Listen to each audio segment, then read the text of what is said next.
first timer, huwag ka nang magduda. Yung mga nakikita mo ngayon, kung tutuusin, kung meron mang taong dapat magduda, dapat nung panahon namin yun. Kasi bakit? Nung 2006 po na yan, wala pong may mga resulta. Samantala ngayon, napakarami po. Kahit saan ka tumingin, ang dami po na nagkaresulta na sa AIM Global. 2009, yung rin po na-experience, yung po nakasama po sa travel incentive sa Asian Cruise. Sobrang saya ko po kasi first time po. Eh lahat po ng first time, talaga po napakasarap. Trabaho pa rin sa negosyo.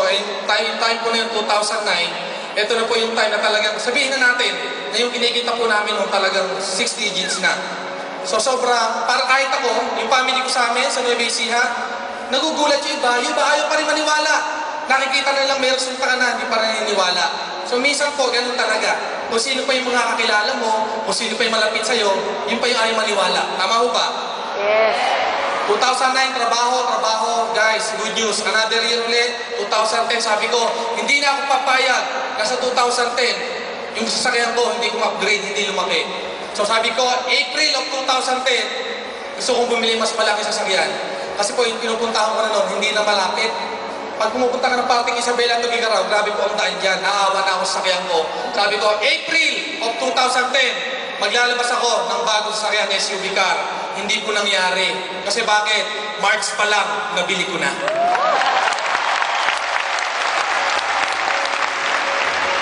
So yung 2010 po na yun po siguro yung isa sa merong pinakamagandang year ko. Kasi bakit po? Yung 2010 po, dito po nakarating po ako ng Australia, kasama po ang misis ko. And good news po yun, ginrab ko yung opportunity, makarating ako Australia. Yung mga downline ko, takot na takot sa akin. Upline, ba't iiwan mo na kami? Sabi ko, hindi ko kayo iwan. Pupunta ako Australia para makakaroon ako ng visa, para makarating ako sa iba't ibang bansa. Guys, nangyari. Punta ako ng July, uwi ako ng August. Ito nakakatuwa. Pag-uwi ko ng August, hindi ako uwi ng Nueva Ecija. Sa airport pa lang po, may ticket na agad ako, connecting flight. Punta na agad ako sa Taiwan. Punta na ako Taiwan talaga, totoo yun. Diretso agad akong Taiwan. Kasi bakit? Nakita ko po kasi ang market ng Taiwan. Since dyan po ako galing, 5 taon po ako nagtrabaho sa Taiwan, alam ko po yung hirap talaga ng buhay. Eh yung mga kaibigan ko na nakakaalam sa business na ginagawa ko, nagtatanong sa akin. Hindi ko naman may paliwanag kasi nga malayo sila. Pumunta akong Taiwan, doon ko na po tinuruan ko yung kaibigan ko po na ayaw maniwala sa akin dati. Eh yung kaibigan po na to, pinuntahan ko 10 days ako nag-Taiwan, sabi ko, pre, huwag ka nang magduda pa. Gawin mo na yung negosyo na to, tuturo ko sa lahat ng sikreto ko.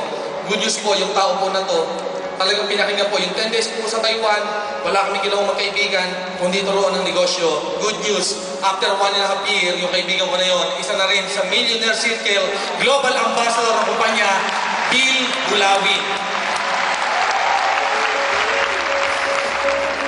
So 2010, yan, tuloy-tuloy po, nagpaikot-ikot na po ako. Ang sarap po kasi kausap, alam mo yung mga tao gustong patulong. Masarap mong tulungan yung tao. Alam mo, pagka tinuruan mo, susundin yung sasabihin mo. Punta po ako ng Hong Kong, punta po ako Singapore, Australia, kahit paano nagkaroon po tayo ng network sa Australia, balik-balik po ako dyan. Eh nakakatuwa po guys. Anong year ngayon? 2013. Kahit hindi ko na po pangarap, nakuha ko pa rin po sa AIM Global. Bakit? Last month lang po. Pag-uwi ko po, galing po ng Australia, actually umorder na ako ng sasakyan. Yung sasakyan na to, hindi ko pangarap na nga eh. Kasi parang imposible sa katayuan ko na magkaroon na dito sa sasakyan. Eh para sa akin, yung mga tao nagkakaroon na dito sa sasakyan, yung mga talagang mga class A, yung talagang mayayaman na. Eh nasa AIM Global po tayo. Sabi ko nga, kahit hindi mo na pangarap, makukuha mo pa. 3 weeks lang po, lumabas po yung bago kong sasakyan, sports car, GT86 2013 model. Sabi po sa Nueva Ecija, 2 lang po yung nagkaroon ng sasakyan na gano'n. Isa pong 86 years old at saka isang 26 years old. Di ba sabi nila, yun po, nung nag-26 po ako, pinako ko na. Hindi na po ako tumanda. Again guys, meron po sana akong video presentation, hindi sadyang hindi namin pinakita dito. Kasi bakit? Para abangan mo, ida-download po bukas sa YouTube. Ay nakakatuwa po doon, grabe po. Sobra po talaga ako nabaliw sa sasakyan po na yun. Kasi nung ginamit ko po yung sasakyan na yun, sabi ko, pwede rin pala pangkaraniwang tao, pangkaraniwang mamayan na magkaroon ng sasakyan. Guys, in global, kahit hindi mo na pangarap, ibibigay, makukuha at makukuha mo pa.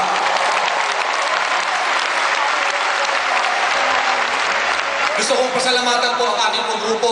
Una, ang Hawks International Alliance. Palakpakan natin. Hindi na ako magbabanggit ng mga pangalan, alam niyo na yung mga sarili niyo. Guys, pero nakakatawa po na i-share ko sa inyo, talaga po when it comes in international market, sumabog po talaga ang market namin. Number 1 po, sumabog po, ang kauna-una ang sumabog. Ang Ultimate Hawks Taiwan, palakpakan natin. Yung last week ko na presentation ko doon, yung 3 days, kung nakapag-patent kayo, jump pack talaga, punong-puno, nakita nyo kanina. Guys, babalik ulit ako next month, December, buwan pumunta na po ako. Di ba napakaganda na gano'n? Kahit ikaw yung distributor ngayon, na walang, hindi makarating ng Taiwan, dadali mo nila yung kakilala mo, papupuntahin mo na sa mga lugar, pwede ka rin palang magkaroon ng grupo sa Taiwan. Gusto nyo ba yun? Yes! Guys, abangan nyo, kasi hindi ko na po hintuan to. Nakakatuwa po kasi almost 14 months po talaga akong hindi umuwi ng Pilipinas. The reason why hindi po ako umuwi ng Pilipinas yung past 14 months ko, last year imagine nyo sir, 14 months hindi ka umuwi ng Pilipinas, pero yung income ko, salip ko na lumiit, lalong nadodoble. Gusto nyo ba yung ganon? Yes! Hindi po ako umuwi no, kasi nga po, in 5 years po kami na misis ko, hindi po kami makabuo. Alam mo yun, hindi kami mag-anak talaga. So ang ginawa ko, sabi ko, kailangan na yata natin talaga magpahinga. Paalam mo kay Dok, kailangan mo na magpahinga. Ginawa po namin mag-asawa, ginawa po namin maga, tanghali, hapon, nag-uusap po kami. Ano kayo dyan? Maga, tanghali, hapon, good news po, yung pong 14 months ko po, sa Australia, nag-stay po ako doon, nagkaroon po ng magandang resulta, nagkaroon po kami na napakaganda pong bata, Precious Amy ang pangalan. 6-month-olds na po ngayon. Marami po akong gustong sabihin. Pero alam ko po iba sa inyo, gusto nang lumabas, gusto nang mag-recruit. Pero guys, ito lahat tanda mo. Lagi ko po sinasabi, especially sa mga even cross lines, even sa mga downlines ko, lagi ko sinasabi, huwag kang papayag. Nasa AIM Global ka na rin lang. Huwag kang papayag na hindi mo ako pangarap mo dito. Kasi bakit? Sayang eh. Nakuha nga namin. Bakit hindi mo kayang kunin? Tama!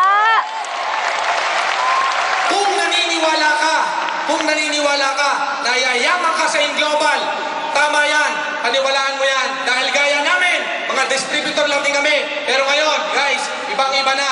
Mukha, malamang hindi nagbabago. Pero yung buhay na dinadanas namin ngayon, ibang-iba na po talaga. Naniniwala po ako, kung ikaw yung tipo ng tao na gaya ko, na masyadong mapangarap, ituloy mo lang yan. Ituloy mo lang yung paniniwala mo na yan.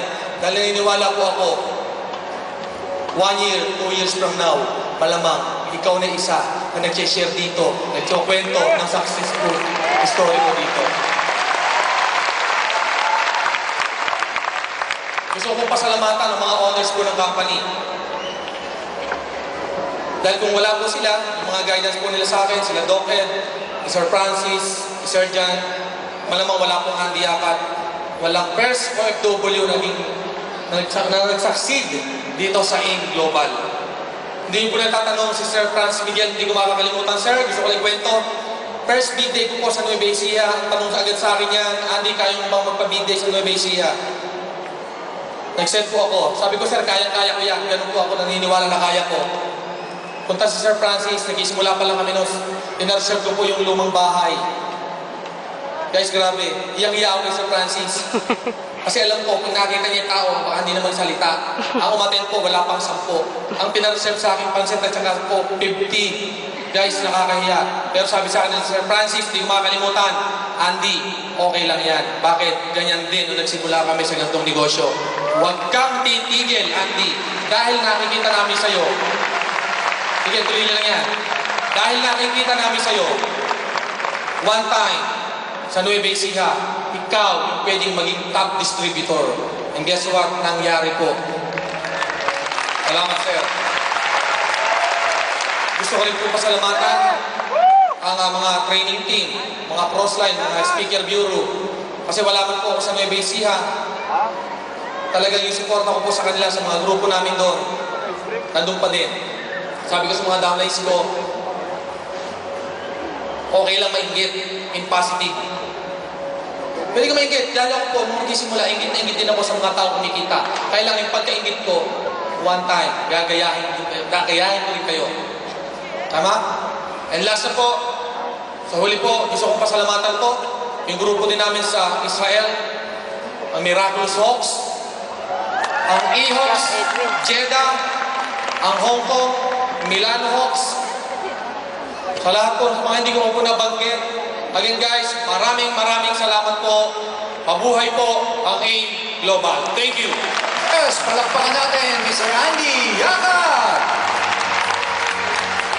Ang hina naman ang palakpak nyo. Palakpakan natin, Mr. Andy Yakat! Ayan. Una-una, napaka-inspiring ng kwento ni Andy kasi isa po siya sa mga OFW na halos wala ng pag-asa na, dreaming of changing their lives dito sa Pilipinas. Kasi karamihan ng mindset ng mga OFW, wala na pong pag-asa dito sa Pilipinas. Pero dahil sa success story ni Andy, I'm sure marami na kayong naiisip na prospect na OFW. Tama ba? Kasi katulad niya, being OFW, alam niya na kung ano yung buhay ng hirap sa ibang bansa.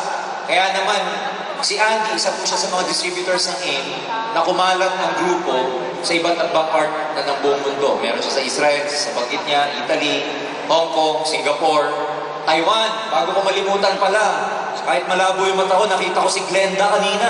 Nandiyan ba si Glenda? Palakpakan naman natin, BCO ng Taiwan. Okay? Hindi namin nabanggit kanina. Welcome.